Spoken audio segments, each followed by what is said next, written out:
today's episode of the Demystifying Microsoft podcast. I'm your host, Nathan Taylor, and I'm joined today by my good buddy, Nick Ross. How you doing, Nick?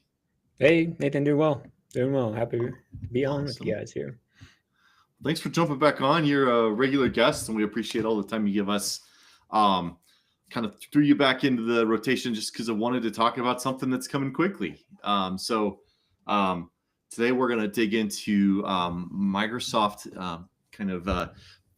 pushing all tenants through a migration to the modern multi-factor authentication flow. So, our goal on this podcast is just kind of keep relevant and interesting details about Microsoft top of mind and walk you through things you're going to want to know. And this is going to impact a lot of people. So, Nick, if you don't mind just jumping in, let's talk about it. What is changing September 30th of this month, 2025? Microsoft deprecating legacy multi-factor authentication. So tell us what's changing here. Yeah. So classic Microsoft, an announcement they probably made 2 years ago now, right? Back in March, where they were like, hey, we're going to, there's a new method. There's new ways of managing, what authentication methods people use for multi-factor. And we're going to switch you over, pretty soon. And then pretty soon turned into 2 years later, now we're finally coming to the end of support lifetime, motion of it. But effectively, if you've been managing Microsoft tenants for a while, you've known that we used to always manage MFA through the per user MFA portal in the admin center, right? So very legacy times, we'd go in there, we would configure, enable, disabled, enforced for the MFA settings.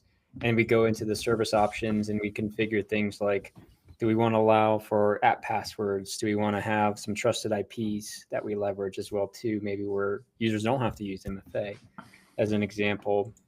But also within there is where we would define what types of MFA can somebody use. Is it SMS text? Can they get an email? Can they go, use the Authenticator app to get a push notification or an OTP code, that they could leverage as well as, for that as well too.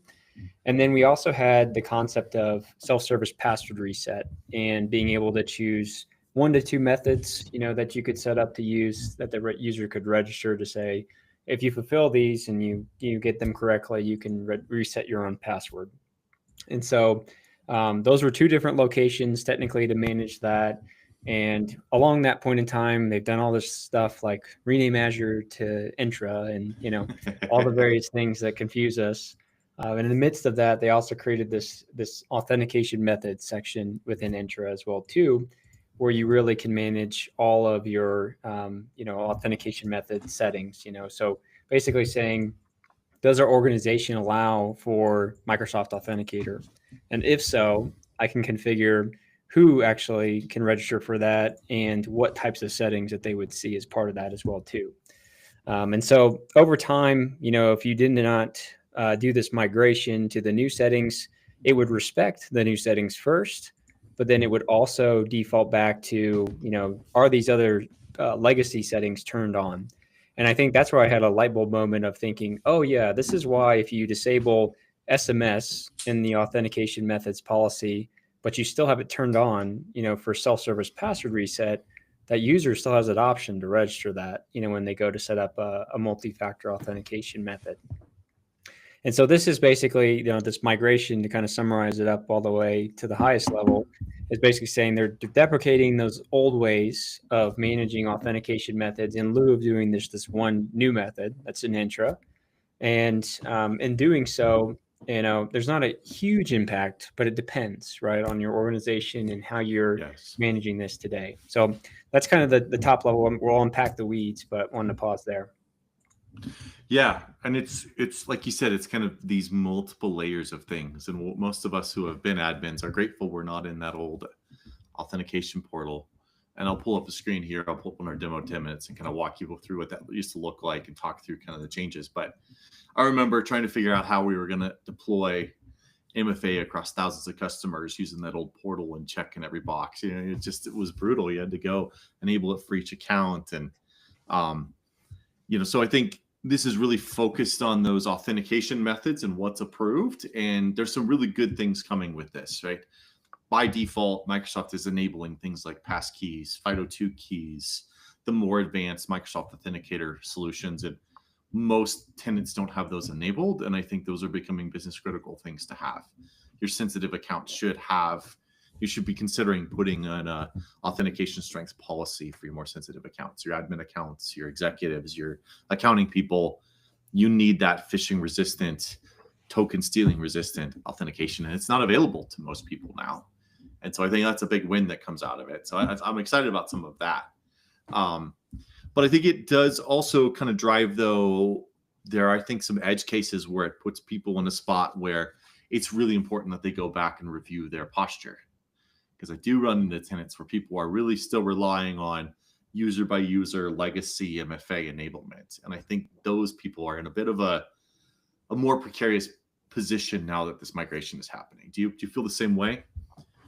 Yeah, 100%. I mean, that the per user enforcement is not going to necessarily go away, that portion of it, right? But Yep.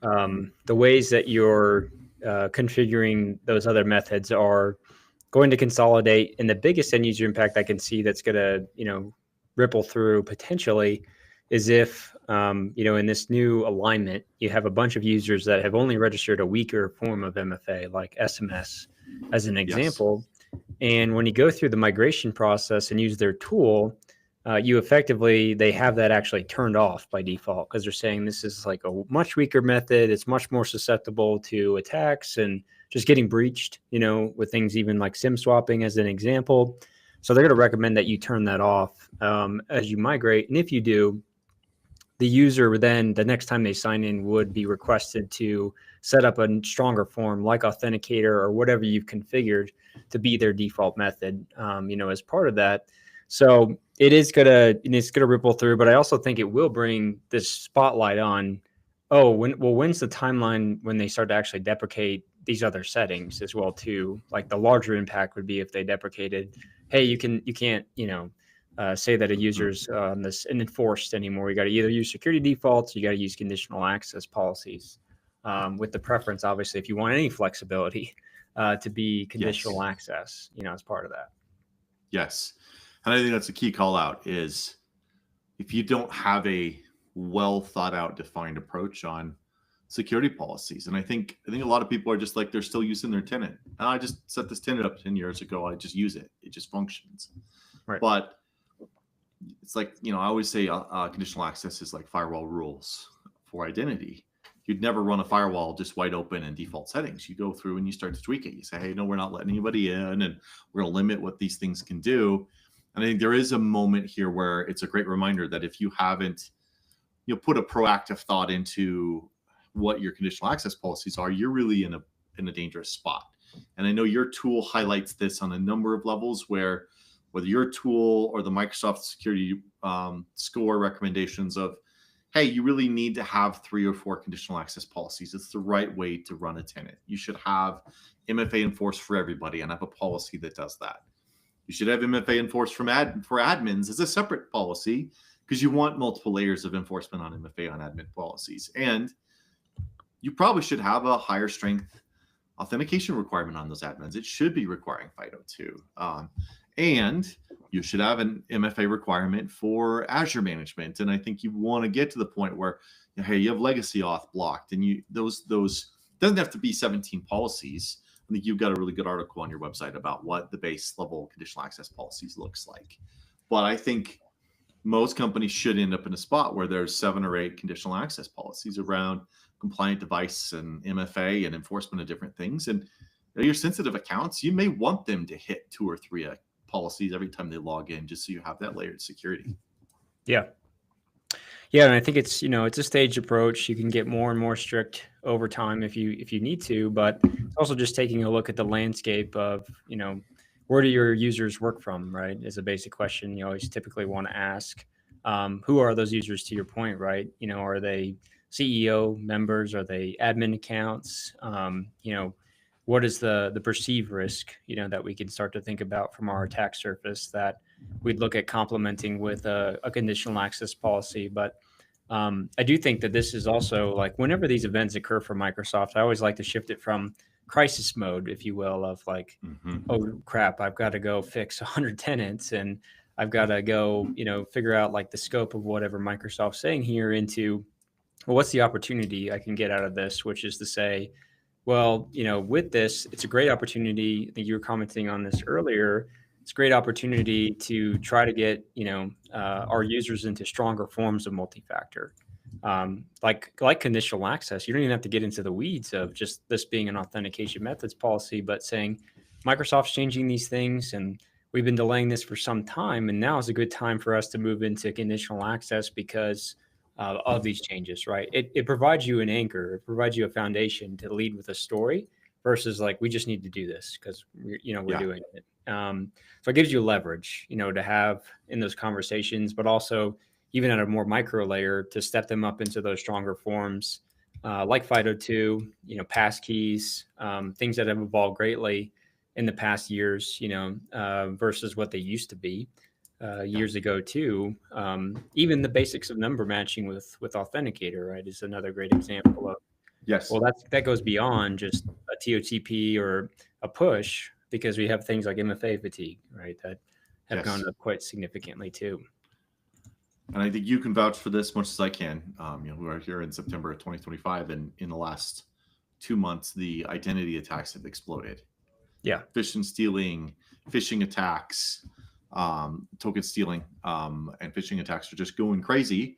And these things are becoming more important because some of those token stealing attacks, if you're not running the right settings, there's not a lot of defense against them. They take that token and they're off to the races. It's very difficult to protect against unless you're doing FIDO2 and compliant devices and some of the things we've talked about in previous calls. So it's a really great time to really highlight this and focus on it. Nick, if you don't mind, I'm going to pull up the portal here. Yep. And let's go look at some of these screens and just talk it through. Let me pull this up. This should be the right window. No, that's the wrong Microsoft window. Which window do I want? I'm going to move it to another window and let's do it this way. That's right. Let's try this again. I'm failing in production here at doing screen sharing. It's defaulting to wanting to show only Chrome tabs. That's it. So, let me see if I can fix it. Oh, it was behind my monitor. Okay, here we go. Let's see. All right, so this is one of our demo tenants, and I think it's worth kind of talking through some of this because I think sometimes some people are very visual learners, and I think it's worth talking through. So, this is a tenant, a demo tenant where we do some testing internally. And the old multi-factor authentication pages was originally accessed here on the users page in the admin center. You click on this and it now redirects you to the Entra portal. This used to be in the admin portal, but this is now moved over to the Entra portal where it belongs.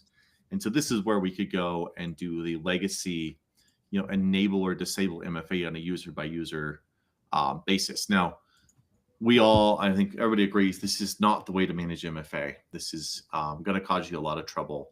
And this page is what's really being migrated away from, right? That September 30th change, this is being deprecated and will no longer function, will no longer apply, is basically what this migration is saying. Specifically, that verification option section. So technically, they're not actually deprecating the ability to like create app passwords yet. Or set the IPs in that sense as well, even though obviously you should try to move that into conditional access as well, as part of that as well, and not remember users' devices, skip multi-factor authentication, even if you're on a trusted network, in my opinion. From there, but after you go through the migration process, these options will actually go away under the verification side. Got it.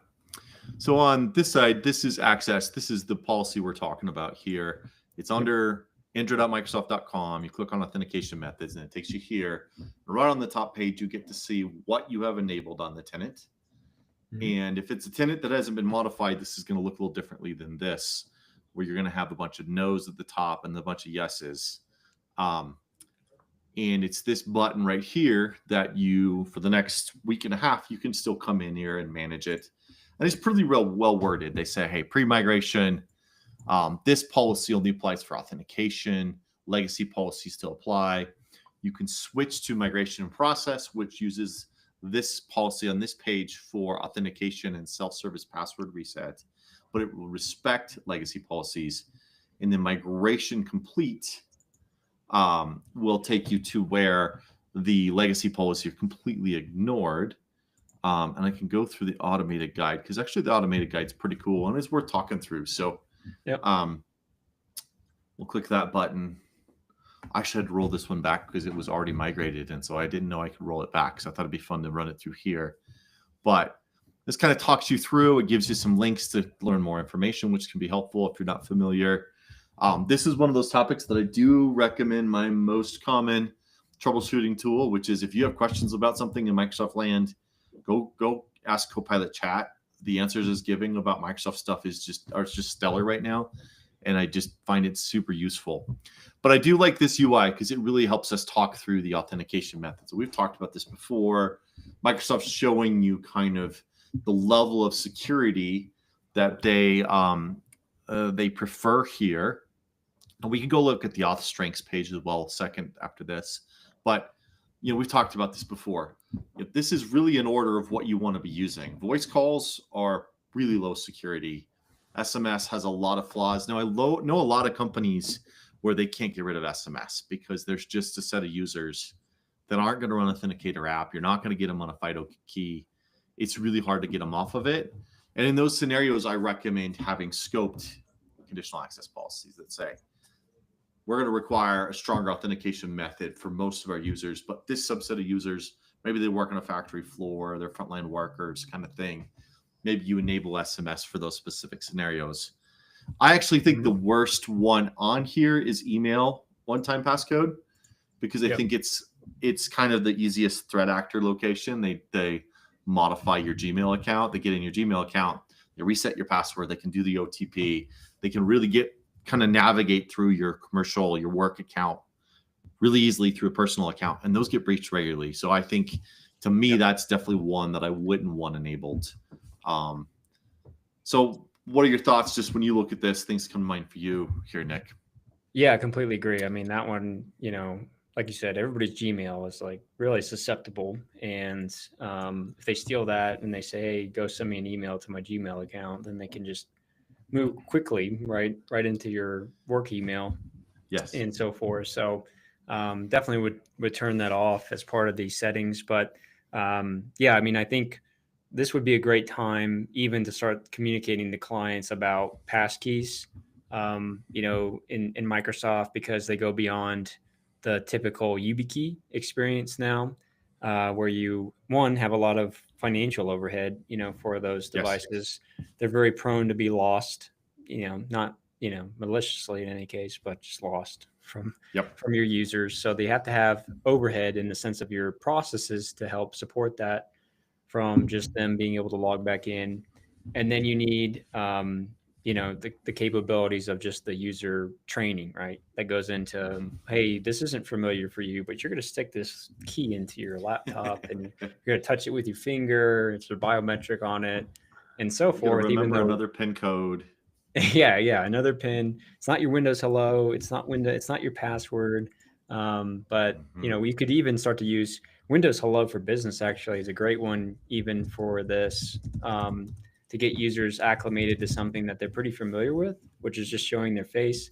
Albeit I do hear a lot from MSPs, that users get confused when Windows Hello is not working about their PIN versus their password and so forth. So it creates its own support burden.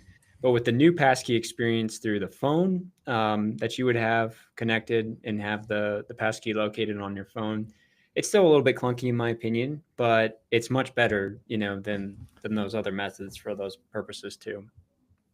I agree. I think it's a much improved experience, and I'm with you that I think it's got much more possibility than the YubiKeys to be adopted in mass. I just think the average user is just going to go, wait a minute, I have to carry around this key and plug it in and touch it and no PIN. Like it's not hard, but it is a layer of complexity. Whereas I think the passkeys through your Authenticator app on your phone are just an improvement. And we're seeing passkeys start to show up in places like Coinbase and 1Password and Google's doing passkeys on your Gmail account, and you can do passkeys on your Outlook.com account. And I think the consumer side is allowing people to get comfortable with it. The hardware OAuth tokens, the software OAuth tokens, those are both things that have their place. They're obviously medium security. Where those can be nice is software OAuth tokens can be really helpful for like third-party support teams. A lot of them use a software OAuth token for their authentication for like a shared admin account. Yep. And we won't debate shared admin accounts on the call today, but I think those are a reality in a lot of places, and it's way better than a push to SMS or a push to email. So those are valuable. The hardware OAuth tokens, I think, are really great for frontline worker scenarios. I know a lot of people who go, hey, I got people in a warehouse, they don't have phones, I need to MFA them. Those hardware OAuth tokens are the old school, like RSA style keys, and you can buy them for $30 and you can put them on a lanyard for somebody and they can still authenticate without a smart device. So they're useful. Obviously Authenticator app is a no-brainer, and we'll go look at some settings there. Temporary access passwords. Talk to me about temporary access passes, Nick. Where are those useful?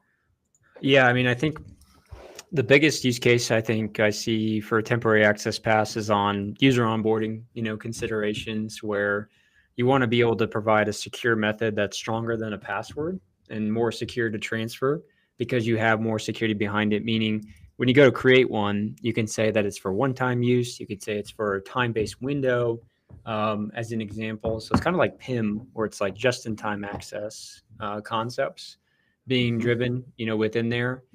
And that, is really powerful for those experiences where also I created a whole article on this too, but it's like if you want to have an approved work stream to know that you only get approved compliant devices onto your network, i.e. Entra, this is a great way because we generate, a specific temporary access pass for you to actually say you can join your device, into Entra, or you can register it for Intune or something like that. That's the other use cases you'll see.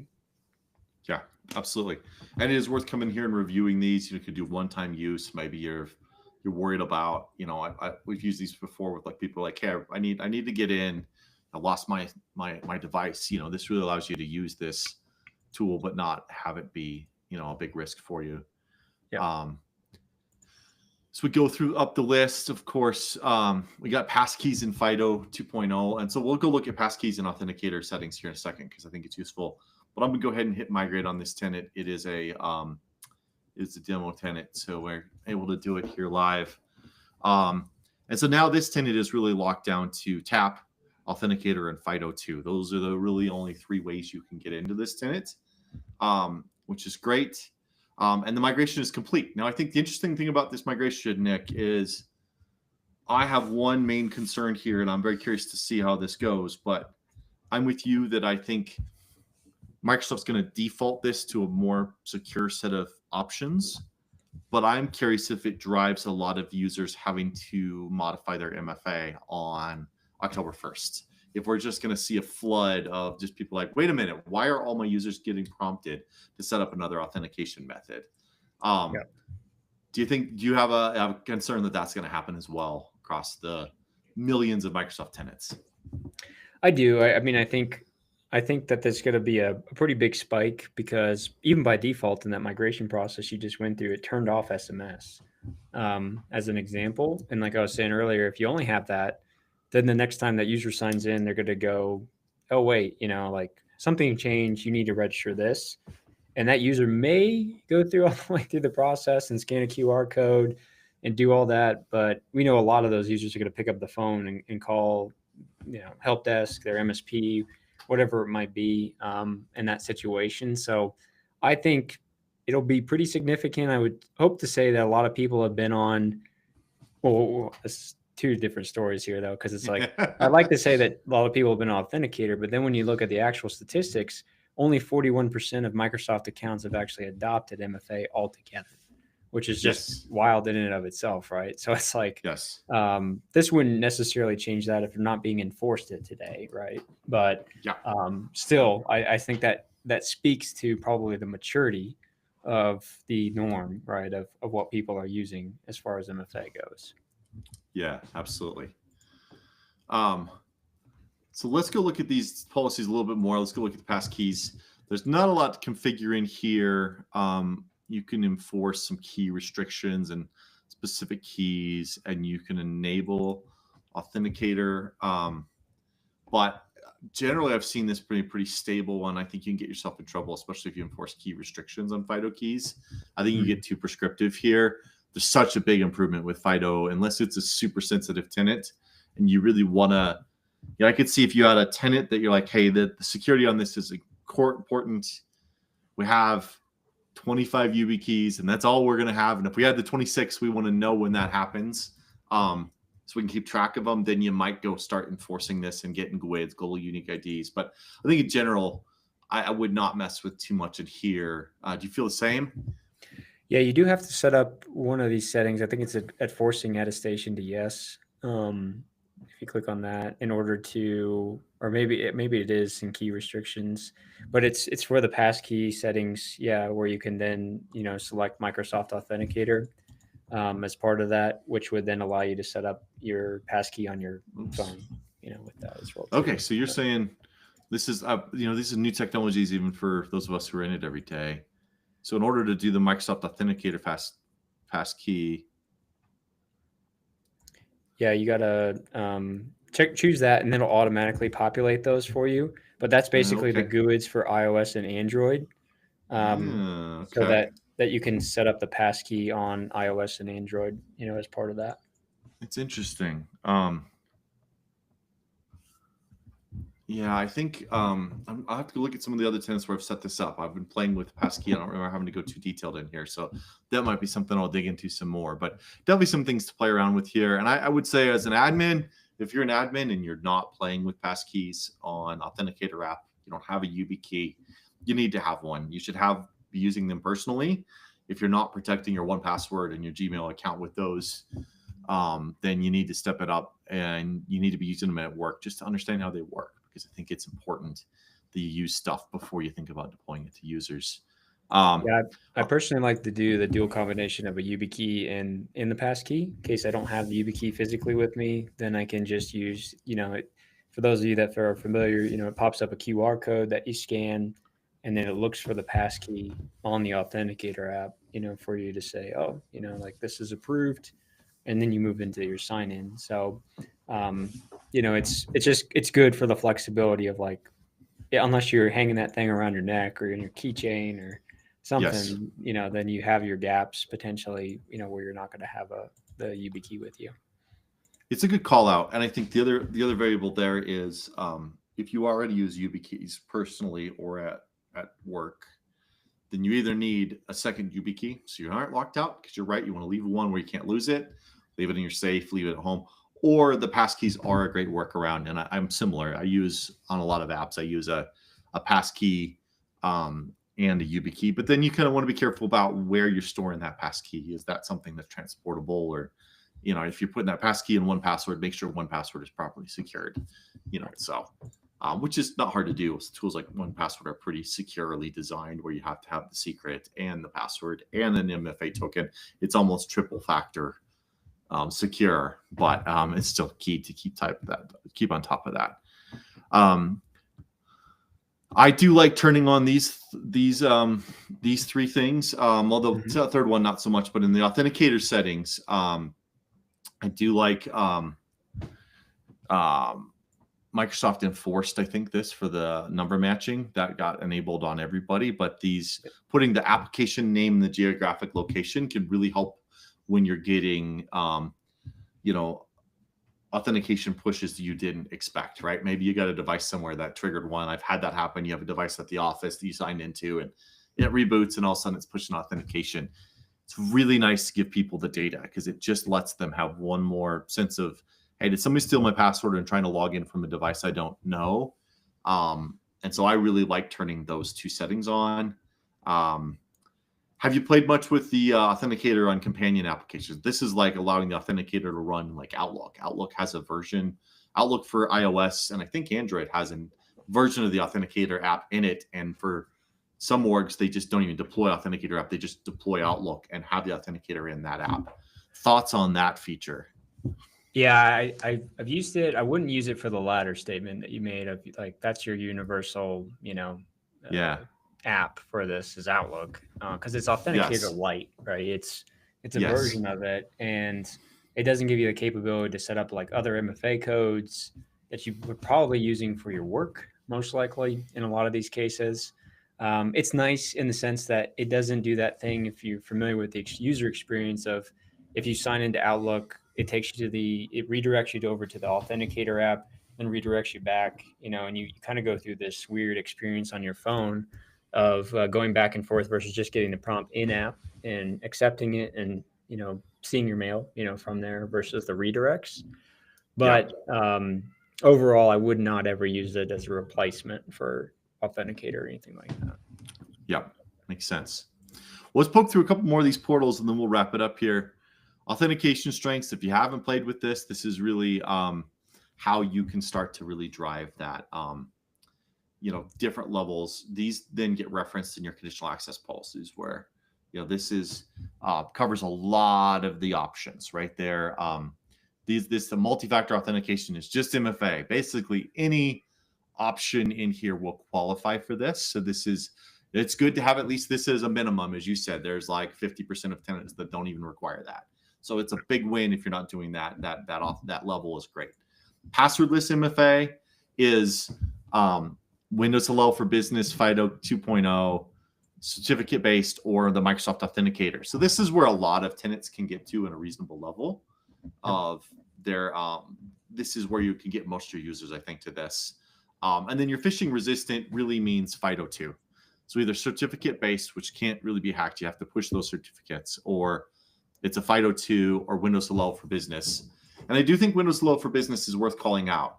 It's an undervalued form of authentication. You got your Edge running on your Windows device that's intra-joined and Intune managed. You turn on Windows Hello for Business.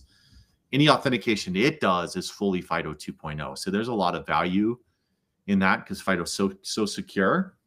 But these then can be referenced in your conditional access policies, which is where you go and set your security. Any comments on this page? Well, that one's so powerful, even for the very common attacks. Like the last video we did together was around the token theft and adversary in the middle phishing, and Windows Hello for Business could stop that. As you go through that type of an attack, where some user gets emailed with a link and they click on that link, and they're being redirected to what looks like a Microsoft login page. It breaks that attack down completely. So the user, one, doesn't have necessarily has a password that they have to put in, right? Because they're just going directly to authenticate or to, using Windows Hello for Business. But no target token is ever harvested, throughout that incident either, as part of that, Yes. with adversary in the middle. So super powerful, for that kind of concept alone. Like I mentioned earlier, the only catch-22 is maybe the support burden, you get from that, comparatively speaking, just because of the confusion if it stops working on their Windows device, which it inadvertently does sometimes, where you need to restart or, it'll say, hey, we can recognize your face, you put in your PIN. Yes. And then that's where you start to get help desk calls. So, but overall, I think the security benefits worth those help desk calls, right? No question. I think those have gotten pretty stable where most of that, honestly, one of the things that happens now with Windows Hello for Business and the Authenticator app and passwordless, I've experienced this for years. The biggest issue becomes that once every 6 months scenario where you do need your password, you find something you actually have to sign into. Yeah. And I don't know my password. I don't remember it. I never use it. I use a Windows Hello pen or a passwordless push or a pass key, these sort of scenarios. And that drives some support desk calls because sometimes people don't know it, or it drives you to the next section, which is, it is worth looking at your self-service password reset settings here. There's a whole section here. It's worth reviewing what those look like. Now, Microsoft recommends that that people use self-service password reset. Nix, what's your opinion on that? Because I know some people feel like they don't want this enabled because they'd rather people have to reach out to the help desk so that there's a chance to authenticate them. What's your feeling on enabling self-service password reset? Yeah, I think it can be abused. I'm in the camp of I'd rather not have it on in that sense, because I really would like them to reach out and we go through a formal, documented process when that Sure. happens. Because if we, Yeah. I think it's with the intention in mind or the best practice in mind that we've already set passwords to not expire as well too, and we use complex passwords, that aren't summer Yep. 2025 as an example within there. So, I think if all that's taken into consideration, then I'd rather not use it, and especially not use it with things like, security questions that are also very Yes. susceptible to social engineering as well too. Where if you do, and you can still, this is one of the other aspects of this migration is that they're migrating all these policies out of here, but they're leaving the security questions available, and it's going to only be able to be configured here. So Yeah. again, I wouldn't recommend using them, but if you are and don't want to move away from them, this would still be the place that you're managing them. Yeah, absolutely.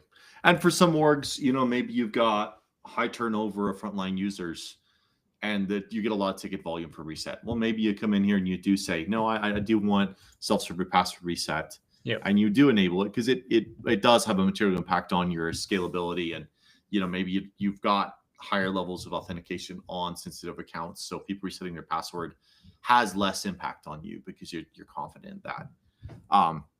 I think before we wrap this up and close the portal, it is worth coming in here and talking about conditional access. Again, this is our test tenant, so we've got a lot of test policies we've pulled in from a number of things. We've got some of the Microsoft default ones, so this is noisy. But it is important to go take a look at this and start to understand this. You've got a great article on your website, T-365, about your recommended base set of conditional access policies. Recommend checking that out, Nick. So thanks for publishing that. I've actually been leveraging these a bit with some customers, these default templates. They're actually really good because a couple of these are things that are harder for people to navigate. Hey, I want all my admins to have MFA. I want, I want to secure how people are registering for multi-factor authentication. I want to block legacy auth. These are things, all 7 of these are things to really evaluate. I think the bottom 2 are more advanced features, but everything else, these first 5 are ones really should be enabled for pretty much every tenant. And the templates they have here are really great, really easy to deploy. The deploy and report only mode at first, so you can kind of see the impact. But I do think it's worth looking at these, and if you're trying to kind of navigate this tool, navigate conditional access, it could be helpful to have some of these built out. And then they have some more templates here the deeper you go, but it's pretty cool what they have built here in the templates. So yeah, I think I'd echo that in the sense of, it's a great place to start. It reduces your attack surface quite significantly, right? If you're doing just these policies, and you might need to tailor out a little bit further for more unique customizations to you, but that actually wouldn't apply maybe outside of maybe like legacy auth or something like that. If you've got a bunch of printers and SMTP relay going on, you'd have to do some pre-planning with that. But otherwise, it's really good to have these already pre-configured, and then you just customize them accordingly and push them out. And these aren't ones, especially if you've already been adopting things like multi-factor, that should require a lot of end user communication, right? Too. Yes, yeah, I agree. The other thing they've done well in here is that there is more reporting there used to be in the portal now around impacted policies. You can kind of go do some previewing on their impact. So we're going to get too deep down the rabbit hole if I'm not careful. But it is it's interesting stuff. I think it's going to be an interesting couple weeks here with Microsoft, making this change, driving this authentication methods migration. So be aware of that. If you're watching this and you haven't addressed that, reach out to your partner. We're happy to help you if you see this video and kind of walk you through it and help you get migrated. But I think it's going to be a big win in the long term having a lot of these tenants have FIDO2 enabled and Authenticator enabled if they're not already. And I think kind of opens the door for a much improved security posture down the road. Yeah, I think that's a good, silver lining, if you will, out of all this is if you reflect on it, we've actually progressed quite a lot, in the sense of the security configurations and where we've moved to, right? Even security defaults, right? Coming in 2019, has been an immense improvement, for people who weren't on anything before either. As part of that, it's unfortunate a lot of people would go, hey, let me turn this off if I don't have any flexibility. But it's still moving the needle, right, in the positive direction. So. It is, and I think it's also a time for people to kind of evaluate if you're still running on like business basic licenses. Yeah, security defaults is about the only security you can enable, right? You're missing the licensing for a lot of the capabilities, and I think, nobody would run without antivirus or firewall, right? These are things that are just givens. I think identity protection tools for that are a core requirement in the modern world. There's just too many sophisticated attacks. So we really encourage people to check out Business Premium. It's an incredible value, gives you the ability to turn on so many of these capabilities. And now if you're on Business Premium, you're like, hey, I want to take it to the next level. We've got all these Business Premium security suites now where we can bolt on Entra ID P2 and a couple other security capabilities for a really reasonable upcharge, another 40 or 50%, and you've got even more security. So definitely a great time to be a small business trying to secure your tenant. It's more cost effective than it's been in a long time, and definitely worth really digging into with all the attacks we're seeing. Yeah, really exciting news. We talked about this before, and they even reduced the price further of the E5 add-on, and they renamed it to Defender Suite just because it's Microsoft doing Microsoft things, but included Purview for E5 in there as well. So definitely a lot in reach as far as getting enterprise grade protection, rolled out. Yeah, absolutely. Well, Nick, thank you for spending some time with us here on a Friday afternoon. Tell people how they can get a hold of you, follow you, and see all your amazing content. Yeah, you can reach out on LinkedIn, Nick Ross, Cloud Capsule, and then go to cloudcapsule.io, run a security assessment, and then I have a YouTube channel called T-365. It's all about Microsoft and in the SMB space. Awesome. Well, your content's some of the best on the internet. We love it. We love your tool. Run Cloud Capsule on 3 or 4 customers a week. It's incredible. And we're always happy to help people run through that, walk you through what it's finding and help you remediate it. Big fans of the product. But thank you again for your time, Nick. Very much valued. And thank you all of you who joined and watched this video. This has been the Sourcepass Center of Excellence for Microsoft, Demystifying Microsoft podcast, where we really try to take the mystery and all the suspense out of Microsoft's rapidly changing ecosystem. As we even talked about today, Microsoft released a bunch of new licenses in the last month. So there's a lot to keep up with, but we're here to help you really simplify that down. I know we did a video recently on those new SKUs. Wade did an awesome video on that. And I really try to keep the content fresh for our customers and partners. So thank you for your time. And hopefully this migration on these authentication methods doesn't cause anybody too much pain, and we'll know more in a couple weeks. Yeah. So, awesome. Thanks, Nick. Awesome. Yeah. Thanks, Nathan. All right. See ya. Bye.